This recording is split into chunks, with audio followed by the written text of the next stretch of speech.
ក៏លេខតែមួយផ្លែតមើលអតិជនម្នាក់ហ្នឹងគឺអត់ដឹងថាពីមុនមកគាត់មានបញ្ហាមុនខ្លាំងទេព្រោះពេលដែលព្យាបាលទៅស្បែកមុខគាត់បែកផ្កាឈូកស្អាតខ្លាំងមែនតើនេះបងប្អូន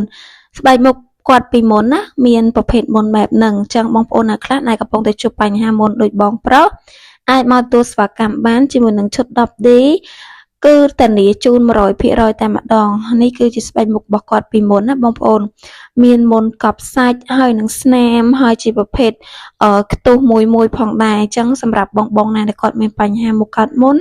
រកកន្លែងព្យាបាលអត់ជាអត់បាត់បងប្អូនអាចកលេចមកមជ្ឈមណ្ឌលត្រេកខំរបស់យើងបានមានគ្រប់ខេត្តគ្រប់ក្រុងហើយនេះគឺជាស្បែកមុខបងប្រុសដែលគាត់ទទួលស្វាកម្មព្យាបាលមួយឈុតហើយគឺស្បែកមុខគាត់សភ្លឺមាត់ទលងបែកផ្កាឈូកចេញពីខាងក្នុងស្អាតខ្លាំងមែនតើចាព័ត៌មានលម្អិតបងប្អូនចង់ព្យាបាលមុខអាចឆាតចូលក្នុង Page តាមរយៈលេខទូរស័ព្ទឬក៏តាម Telegram បានអរគុណ